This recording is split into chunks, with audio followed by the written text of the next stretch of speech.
Le lendemain matin, Collins entreprend le long trajet jusqu'aux rives méridionales de la mer Morte.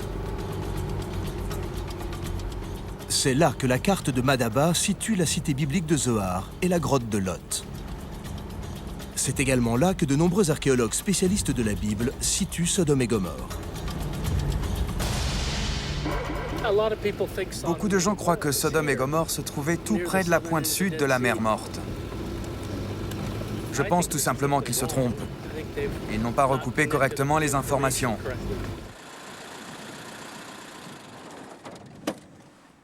Collins essaie de trouver des correspondances entre sa carte actuelle de la région et les textes bibliques.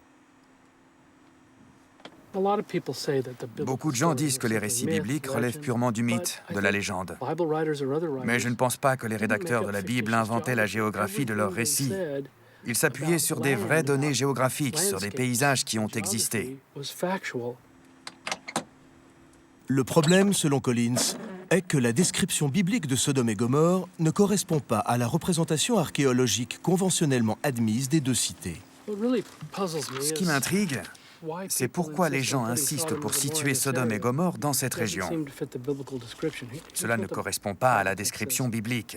Voilà ce que dit la Bible.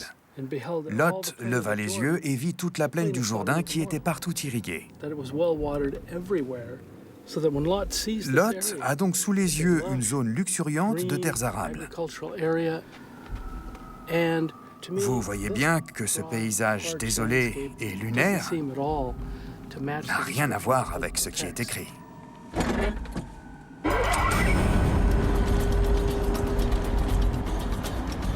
Selon la Bible, Collins devrait contempler une plaine verdoyante avec de l'eau en abondance. La source d'eau naturelle la plus proche n'est autre que la mer Morte. Ces eaux sont 9 fois plus salées que celles des océans. La concentration de sel est telle que presque aucun organisme animal ou végétal ne peut s'y développer. La mer Morte semble une impasse.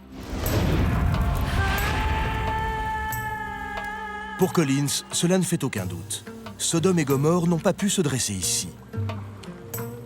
Mais alors, où ?